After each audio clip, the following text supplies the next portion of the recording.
আসসালামু আলাইকুম রহমতুল্লাহ তাআলা বারাকাতুহু। সম্মানিত ভিউয়ার্স, দেশ এবং দেশের বাইরে থেকে আপনারা যারা আমাদের ভিডিও প্লে করেছেন তাদের অসংখ্য ধন্যবাদ।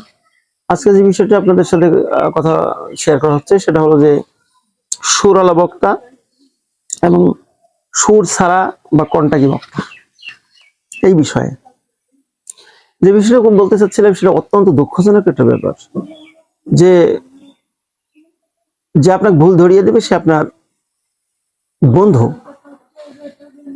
কিন্তু একেবারেই মারাত্মক একটা ব্যাপার যে আজকে মাহফিলে আমরা একটা জিনিস ফলো করছি যে এক বক্তা এক মাহফিলে ফ্লোরে এমন ভাবে এক বক্তা ধুয়ে দিচ্ছে, একেবারে সার্ফ এক্সেল দিয়ে ওয়াশ করে দিচ্ছে, তার বিরুদ্ধে কত কথা ইত্যাদি।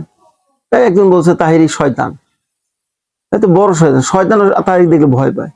আর উনি উঠি বলছেন না, ও অনেকে দেখলেও শয়তান ভয় পায় ইত্যাদি। তো আমার কথা হচ্ছে যে আজকে আমি সমাধান নয় পরামর্শ দিতে পারি। আপনারা নিশ্চয়ই জানেন আমি একজন আনন্দ দিয়ে থাকি মাঝে মাঝে, ইউটিউবে আপনারা দেখতে পাবেন, ইন্টারনেটে যারা ব্যবহার করেন। আসলে যে বিষয় বলতে চাচ্ছিলাম সেটা হলো যে আমি সিদ্ধান্ত দেওয়ার মালিক নয়, সিদ্ধান্ত দিচ্ছি না। আমি যেটা বোঝাচ্ছি সেটা হলো যে মাহফিল যারা ম্যানেজিং কমিটি থাকে, মাহফিলে যারা কমিটি আছেন তারা স্টেজটা এমন ভাবে করা দরকার, চার কোনাচি করে ওই দড়ি চতুর্দিক দিয়ে দড়ি টেনে দিতে হবে, দড়ি টাঙিয়ে দিলেন। অর্থাৎ এই যে রেসলিং খেলে না, রেসলিং খেলে এমনি করে আপনারা একটা স্টেজ বানাবেন।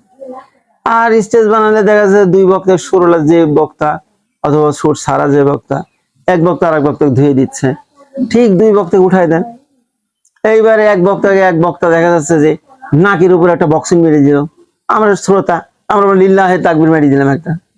এবার আর এক বক্তা উঠে দেখা যাচ্ছে যে পেছনে মেরে দিলে একটা লাথি, হ্যাঁ, তখন আমরা নারায় তাকবীর আল্লাহু আকবার। আবার দেখা যাচ্ছে যে আরেকজন বক্তা এসে গলা চাবি ধরে পাড়ি ফেললো, ঠিক আরেকজন এসে দেখা যাচ্ছে পাড়াপাড়ি করছে, পাড়তে পারছে কি পারছে না ইত্যাদি।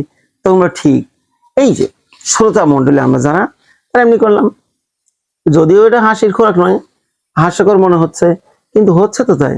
আমরা কোন দিকে যাবো? যে বক্তা ওখানে স্টেজে বিজয়ী হবে সেই বক্তার দিকে আমরা যাব। বিষয়টা এরকম হয়ে গেছে, একটা দুঃখজনক ব্যাপার।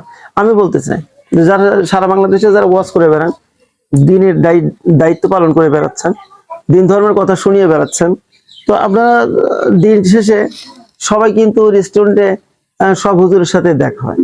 আর আপনি তো সুন্নির ওখানেও যান, ওহাবি বলে যারা খ্যাত তাদের ওখানেও যান, তা আপনার সবার সাথে সবার দেখা হয়, সব একই পরিবারের সন্তান মনে হয়।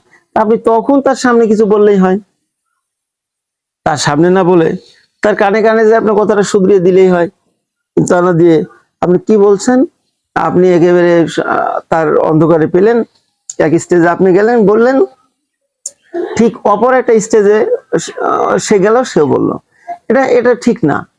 আর এভাবে দিনের বরঞ্চ আমার মনে হয় দিনের অপূরণীয় একটা ক্ষতি হয়ে যাচ্ছে। যারা নাস্তিক বেঈমান মুরতাদ তারা নিয়ে হাসাহাসি করছে। এটা না করে আপনি তার চেয়ে ভালো হয় যে সমস্যা, আপনি তাকে মুসলিম ভাই হিসেবে বলুন, ভাই এটা আপনার সমস্যা হয়েছে, এটা সে সমাধান করে নেবে। এরকম করলে আমার মনে হয় ভালো হয়। তো সম্মানিত দর্শকবৃন্দ, আসলে আমি যতটুকু পারলাম এই আপনাদেরকে পরামর্শ দেওয়ার চেষ্টা করলাম। আমি নিয়ে যে খুব জ্ঞানী মানুষ তা নয়, ছোট্ট আকারের জ্ঞান সম্পন্ন একটা মানুষ। তো সেই সাথে বলছিলাম, তো আজকের এই পরামর্শ দেওয়ার কারণে যদি কোনো ত্রুটি উচিত হয়ে থাকে সকলের পক্ষ থেকে মার্জনা করবেন। আল্লাহ তাআলা সকলকে যেন নেক হায়াত দান করেন। সকলের সর্বাঙ্গীন মঙ্গল কামনা করে শেষ করছি। আসসালামু আলাইকুম রহমতুল্লাহ।